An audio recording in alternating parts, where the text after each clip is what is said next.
कहानी की शुरुआत होती है यूएस आर्मी के ट्रांसपोर्ट कॉन्वॉय को दिखाते हुए, जो एरिया 51 से एक भारी भरकम कंटेनर को ट्रक में लोड करके लॉस वेगस शहर ले जा रहे थे। हमें यहाँ ये तो नहीं दिखाया जाता कि इस कंटेनर के अंदर क्या चीज है, लेकिन आर्मी की सिक्योरिटी को देखकर लगता है इसके अंदर बेहद खतरनाक या कोई कीमती चीज छुपी हो जिसे सरकार पूरी दुनिया से छिपाना चाहती है। वहीं हम देखते हैं उस सड़क पर एक कपल कार में बैठकर उन्हीं की तरफ आ रहे थे। उन लोगों ने बहुत ज्यादा ड्रिंक की हुई थी। उधर आर्मी ऑफिसर आपस में बात कर रहे थे, इस कॉन्ट्रैक्ट के अंदर क्या चीज हो सकती है जिसके लिए इतनी सिक्योरिटी की जरूरत पड़ी। उन्हें लगा शायद कोई एलियन या फिर कोई डेड बॉडी हो सकती है। इनकी इन्हीं बातों के दौरान अचानक सामने से तेज रफ्तार से आती एक कार ट्रक से टकरा जाती है। इतना खतरनाक एक्सीडेंट से एक जोरदार धमाका हुआ जिससे वो कंटेनर नीचे गिर जाता है। उसका दरवाजा भी ओपन हो गया था। उसके अंदर से अजीब से जानवर के गुर्राने की आवाज आ रही थी। उनके इंचार्ज ने तुरंत मिलिट्री ऑफिस में कॉल करके कहा, एक एक्सीडेंट में हमारे बहुत सारे सैनिक घायल हो गए हैं, हमें तुरंत मेडिकल टीम का सपोर्ट चाहिए। दूसरी ओर से एक लेडी बात कर रही थी। ऑफिसर कहता है कंटेनर का दरवाजा भी खुल गया है। ये सुनकर उस लेडी ने कहा, जो लोग भी घायल हुए हैं उन्हें वहीं छोड़ो और तुम लोग जल्दी वहाँ से निकलो वरना जिंदा नहीं बचोगे। यहाँ हमें पता चलता है इस कंटेनर के अंदर एक बहुत खतरनाक जीव है। ऑफिसर कुछ समझ पाए इससे पहले उस कंटेनर के अंदर से एक आदमी बाहर आया। उसने एक एक करके सभी सैनिकों पर हमला कर दिया। दरअसल ये एक ज़ॉम्बी था। इसके ऊपर गोलियों का भी कोई असर नहीं हो रहा था क्योंकि वो एक सुपर ह्यूमन ज़ॉम्बी था। वो बिजली की रफ्तार से आगे बढ़ते हुए सभी को मार देता है। इस ज़ॉम्बी ने जिनको भी काटा था वो भी अब उसी की तरह ज़ॉम्बी बन जाते हैं। इसके बाद इन तीनों ज़ॉम्बी ने मिलकर लॉस वेगस शहर पर अटैक कर दिया। इनका प्लान था ये पूरी सिटी को अपने जैसा बनाकर खुद की एक ज़ॉम्बी आर्मी तैयार करना। देखते ही देखते पूरा शहर ज़ॉम्बी में बदल जाता है। इनमें से एक टीम थी जो उन ज़ॉम्बी से लड़कर उन्हें मार रहे थे। इस आदमी का नाम है स्कॉट। ये लोग मूवी के मैन कैरेक्टर है। पूरा शहर पल भर में एक नर्क बन चुका था। सरकार और आर्मी इन्हें रोकने की पूरी कोशिश कर रही थी, लेकिन ये ज़ॉम्बी किसी भी हथियार से नहीं रुक रहे थे। सरकार ने डिसाइड किया कि पूरे शहर को सील पैक कर दिया जाएगा। अब पूरे शहर में सख्त लॉकडाउन लगा दिया ताकि वो वायरस दूसरी सिटी में ना फैले और उसे रोका जा सके। इसके बाद यहाँ से सीन शिफ्ट होता है और हमें स्कॉट को दिखाया जाता है जो पहले आर्मी में काम करता था, लेकिन ज़ॉम्बी अटैक में सब कुछ खोकर अब एक छोटा सा रेस्टोरेंट चला रहा है। उसकी बेटी कैट उससे बहुत नाराज है। असल में स्कॉट ने अपनी वाइफ को कैट के सामने मार दिया था क्योंकि उसकी वाइफ को भी ज़ॉम्बी ने काट लिया था। इस वजह से दोनों बाप बेटी एक दूसरे से बहुत दूर हो जाते हैं। कुछ दिनों बाद एक अमीर आदमी हंटर ब्ले, जो एक बहुत बड़े कसिनो का मालिक है, वो कसिनो उसी ज़ॉम्बी से भरे इलाके में था। उसने स्कॉट को मिलने बुलाया। उस बिजनेसमैन ने कहा, मेरे कसिनो में $200 मिलियन का कैश पड़ा हुआ है। सरकार ने कहा है वहाँ मौजूद लोगों की सभी जरूरी चीजें उन्हें लौटा दी जाएंगी और इस लिस्ट में उसके 200 मिलियन भी थे। उसने कहा इतनी भारी रकम एक कैसीनो में रखना एक बहुत बड़ा अपराध है, इसलिए उसे एक ऐसे आदमी की जरूरत है जो उस पैसे को चुपचाप वहाँ से निकाल सके। सरकार उस इलाके को बॉम्ब से उड़ाए उससे पहले तुम्हें उन पैसों को वहाँ निकलना है। पहले तो स्कॉट उन्हें मना कर देता है, लेकिन जब उस अमीर आदमी ने स्कॉट को $50 मिलियन देना का ऑफर दिया तो स्कॉट इस मिशन के लिए मान जाता है क्योंकि $50 मिलियन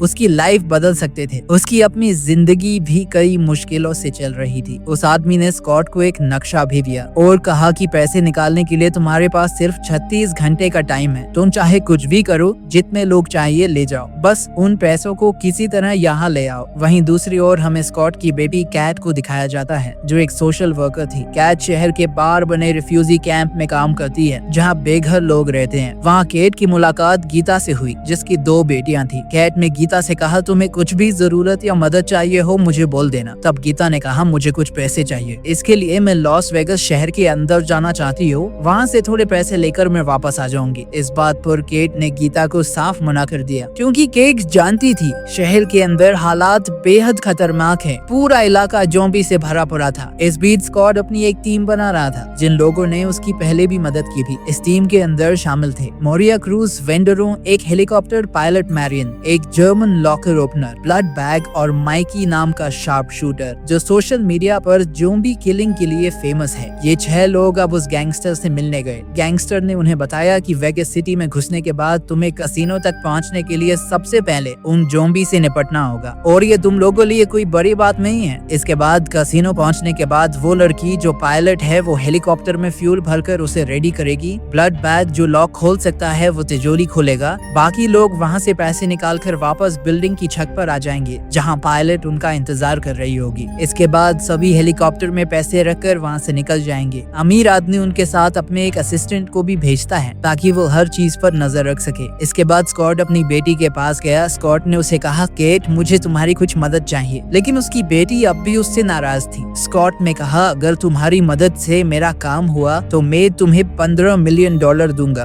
जिससे तुम अपनी पढ़ाई पूरी कर सकती हो। इसके अलावा मुझे पता है तुम उन पैसे का इस्तेमाल किसी की मदद के लिए ही करोगी। यह सुनकर केट उनकी मदद के लिए मान जाती है। सुबह ये लोग उस सिटी में घुसने के लिए रेडी हो रहे थे। तभी कैट को पता चला कि उसकी दोस्त गीता उस सिटी के अंदर चली गई है। ये देख कैट गीता को ढूंढने के लिए वेगस सिटी जाने की जिद करने लग जाती है। स्कॉट ने उसे समझाया, बेटी अंदर बहुत खतरा है। कैट ने कहा, या तो मैं आपके साथ सुरक्षित चलूंगी या फिर आपके जाने के बाद मैं अकेली अंदर आऊंगी। स्कॉट उसके सामने कुछ शर्त रखकर उसे अपने साथ ले चलने के लिए मान जाता है। इसके बाद टीम अपने हथियार और सामान उठाकर कंटेनर के रास्ते वेगस शहर के अंदर पहुंच जाती है। यहाँ ज़ॉम्बीज़ में हर चीज को तबाह किया हुआ था। इमारतें बर्बाद हो चुकी थी। हर तरफ मौत का सन्नाटा छाया हुआ था। इनके साथ रिफ्यूजी कैंप की एक लड़की भी थी जो वेगस शहर को बहुत अच्छे से जानती थी। गीता को भी उसी ने शहर के अंदर भेजा था। ये लोग जैसे जैसे आगे बढ़ते हैं अचानक किसी जानवर की आवाज गूंजने लगी। जब इन्होंने देखा तो ये एक ज़ॉम्बी टाइगर था जो बेहद खूंखार और डरावना लग रहा था। सबकी हालत यहाँ पतली हो जाती है। पिंक को समझ आया कि उन्होंने मौत के मुंह में आने का फैसला किया है। सभी स्थिति का ध्यान से ऑब्जर्व कर रहे थे। तभी वो लड़की जिसने गीता को अंदर भेजा था उसने एक बदतमीज सोल्जर के पैर में गोली मार दी। सभी लोग हैरान हो गए। उन्होंने कहा कि क्या तुम पागल हो गई हो? उस लड़की ने कहा कि हमें आगे बढ़ने के लिए ज़ॉम्बीज़ से सोडा करना होगा ताकि ये अल्फा ज़ॉम्बीज़ हमें आगे बढ़ने दे, वरना ये किसी को नहीं छोड़ेंगे। इसके अलावा उसने बताया कि यहाँ दो तरह के ज़ॉम्बीज़ रहते हैं, कुछ नॉर्मल ज़ॉम्बी और कुछ बेहद तेज, इंटेलिजेंट और खतरनाक, जिनसे भिड़ना मतलब मौत को न्योता देने जैसा है। इसके बाद वो अल्फा ज़ॉम्बी वहाँ आकर उस सोल्जर को अपने साथ ले जाते हैं। ये उन अल्फा ज़ॉम्बी की क्वीन थी। इन लोगों का रास्ता क्लियर हो गया था। इसके बाद ये लोग आगे बढ़ गए। कैट ने स्कॉट से कहा, हमें गीता को भी ढूंढना होगा, लेकिन स्कॉट कहता है, हमारे पास सिर्फ एक दिन का टाइम है, हमें पैसे निकाल कर यहाँ से निकलना होगा, इसीलिए हम किसी और चीज में ज्यादा टाइम वेस्ट नहीं कर सकते। ये सुनकर कैट का दिल टूट जाता है। आगे बढ़ते हुए ये लोग एक ऐसी जगह पहुँचे जहाँ सैकड़ों ज़ॉम्बी गहरी नींद में खड़े थे। टीम धीरे धीरे सांस रोकते हुए आगे बढ़ने लगती है। सब कुछ बहुत सही चल रहा था। तभी उन ज़ॉम्बी के ऊपर लाइट पड़ने की वजह से सारे ज़ॉम्बी जाग जाते हैं। एक लड़की अपनी जान बचाने की पूरी कोशिश करने लगी, लेकिन इतने सारे ज़ॉम्बी से अकेले लड़ना नामुमकिन था। उसे पता चल गया कि वो अब नहीं बच पाएगी, इसलिए उसने अपने साथियों से कहा, तुम लोग यहाँ से निकल जाओ। इसके बाद उसने खुद को शूट कर लिया। उसका साथी उसके पीछे बंधे पेट्रोल टैंक पर गोली चलाकर उसे ब्लास्ट कर देता है, जिससे सारे ज़ॉम्बी वहीं खत्म हो जाते हैं। कसिनो के अंदर जाने के बाद पूरी टीम अपने अपने काम में जुट गई। स्कॉट और उसकी बेटी कसिनो के अंदर खराब लाइट को ठीक करके उसे चालू करते हैं। पायलट छत पर पड़े जंगली कबाड़ हेलीकॉप्टर को सही करके उसमें फ्यूल भरने चली जाती है। रिफ्यूजी कैंप की लड़की और गैंगस्टर का असिस्टेंट दोनों कैसीनो के बाहर पहरा देते हैं। अंदर तिजोरी खोलने वाला ब्लड बैग तिजोरी खोलने की कोशिश करते हैं। इसी बीच बाहर पहरा दे रहे आदमी के दिमाग में एक खतरनाक ख्याल आया। उसने गोली चलाकर उस फीमेल ज़ॉम्बी को यहाँ बुलाया। असल में ये उस अल्फा ज़ॉम्बी की वाइफ थी जो अब प्रेग्नेंट है। उस आदमी ने कहा, इस फीमेल ज़ॉम्बी को शूट करो ताकि अल्फा ज़ॉम्बी अपने आप हमारे कब्जे में आ जाए। इसके बाद आदमी उस फीमेल ज़ॉम्बी को मारकर उसका सिर काटकर अपने बैग में रख लेता है। उस लड़की ने चिल्लाते हुए कहा, ये तुमने बहुत बड़ी गलती की है। अब वो अल्फा ज़ॉम्बी किसी को नहीं छोड़ेगा। जब उसे पता चलेगा उसकी प्रेग्नेंट वाइफ को हमने मार दिया, हमारा सौदा यही खत्म हो जाएगा। तभी न्यूज में खबर आई, सरकार अब पूरे शहर को सिर्फ 1 घंटे में बॉम्ब से उड़ाने वाली है। अंदर अभी तक वो लोग तिजोरी को नहीं खोल पाए थे। सबका चेहरा मानो उतर जाता है। टाइम तेजी से खत्म हो रहा था। इनके पास बच निकलने का कोई रास्ता नहीं था। दूसरी ओर ज़ॉम्बी किंग अपनी प्रेजेंट वाइफ को ढूंढ रहा था। उनसे देखा कि इंसानों ने उसकी प्रेग्नेंट क्वीन को मार दिया है। जब उसने अपनी वाइफ के पेट से उसके बच्चे को निकला तो वो भी अब मर चुका था। किंग को बहुत ज्यादा गुस्सा आ गया। उसने तुरंत अपनी ज़ॉम्बी आर्मी के साथ इंसानों पर हमला कर दिया। उधर वार्ड अंदर आखिर वो लोग तिजोरी को खोल लेते हैं। इतने पैसे देखकर सभी लोग बहुत खुश थे। अब उनकी लाइफ बदलने वाली थी। सभी लोग पैसे बैग में भरते हैं और वहाँ से निकलने की तैयारी करने लगे। तभी कैट चुपके से अपने पिता को बताए बगैर अपनी दोस्त गीता को ढूंढने निकल जाती है। जब स्कॉट को ये पता चला तो उसने कहा, हमें कैट को ढूंढना होगा। होगा, लेकिन तभी ज़ॉम्बीज़ ने तहखाने में घुसकर पूरी टीम पर अटैक कर दिया। सबसे पहले एक लड़की जो स्कॉट से प्यार करती थी, ज़ॉम्बी ने उसकी गर्दन को तोड़ दिया और उसकी वहीं मौत हो जाती है। हालात को बिगड़ता देख गैंगस्टर का असिस्टेंट सभी को धोखा देकर गेट बंद करके उन्हें कैद कर देता है। उसने कहा, घबराओ मत, यही असली प्लान था। असल में बॉस को उन पैसों से कोई मतलब नहीं।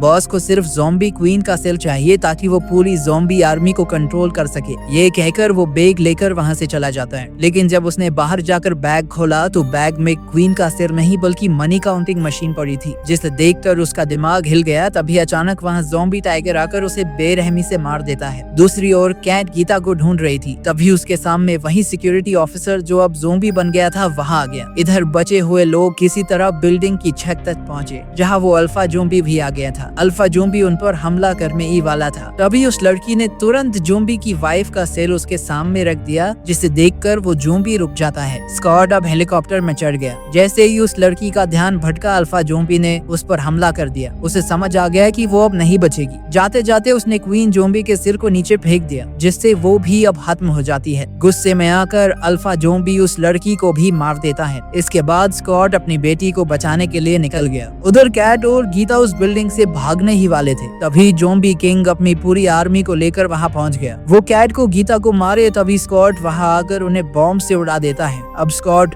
गीता और कैट जैसे तैसे छत तक पहुँचे। वो लोग हेलीकॉप्टर में बैठकर वहाँ से निकलने ही वाले थे, तभी ज़ॉम्बी किंग वहाँ आकर दौड़ते हुए सीधा हेलीकॉप्टर पर चढ़ जाता है। अंदर स्कॉट और ज़ॉम्बी किंग के बीच फाइट शुरू हो गई। इस बीच ज़ॉम्बी किंग स्कॉट के हाथ पर काट लेता है। दर्द से चिल्लाते हुए भी स्कॉट हार नहीं मानता। वो आखिरी पल में उस ज़ॉम्बी किंग के सिर को गोली से उड़ा देता है, जिससे वो खत्म हो जाता है। अब सरकार ने उस सिटी को परमाणु बॉम्ब से उड़ा दिया। इतना बड़ा धमाका हुआ कि हेलीकॉप्टर आउट ऑफ कंट्रोल हो गया, जिससे हेलीकॉप्टर दूर पहाड़ी पर जाकर क्रैश हो जाता है। इस दुर्घटना में पायलट और गीता की मौत हो गई, जबकि स्कॉट बुरी तरह घायल था। बस उसकी बेटी बची थी। वो अपने पिता को इस हालत में देखकर रो रही थी। स्कॉट मुस्कुराते हुए कहा, बेटी मैं तुमसे कभी नाराज नहीं था। अब वो भी ज़ॉम्बी में बदलने वाला था, क्योंकि उसे भी ज़ॉम्बी ने काट लिया था। उसने अपनी बेटी से कहा, मुझे मार दो बेटी, वरना ये सिलसिला कभी खत्म नहीं होगा। न चाहते हुए भी केट को अपने पिता को मारना पड़ता है। दूसरी ओर टीम का एक और सदस्य वैंड्रो कसिनो से निकले नोटों से भरा बैग लेकर बाहर निकला, क्योंकि ब्लैक बैग ने उसे मारने से पहले तिजोरी में बंद कर दिया था। वैंड्रो प्राइवेट फ्लाइट बुक करता है क्योंकि उसके पास बहुत सारा पैसा था, लेकिन उड़ान से पहले जब उसने ज्यादा प्राइवेट लेकर करियर आए बैग लेकर बाथरूम में जाकर खुद को चेक किया तो उसके चेहरे का रंग उड़ गया। उसके हाथ पर भी गहरा ज़ॉम्बी बाइट मार्क था। तभी उसे याद आता है उसे भी वही ज़ॉम्बी किंग ने काटा था। यानी कि शहर तो मिट गया, लेकिन वायरस उसी के साथ दुनिया के बाहर निकल चुका था। और इसी डरावने सस्पेंस के साथ मूवी यहाँ खत्म हो जाती है। वीडियो पसंद आई हो तो लाइक, शेयर और सब्सक्राइब जरूर करना।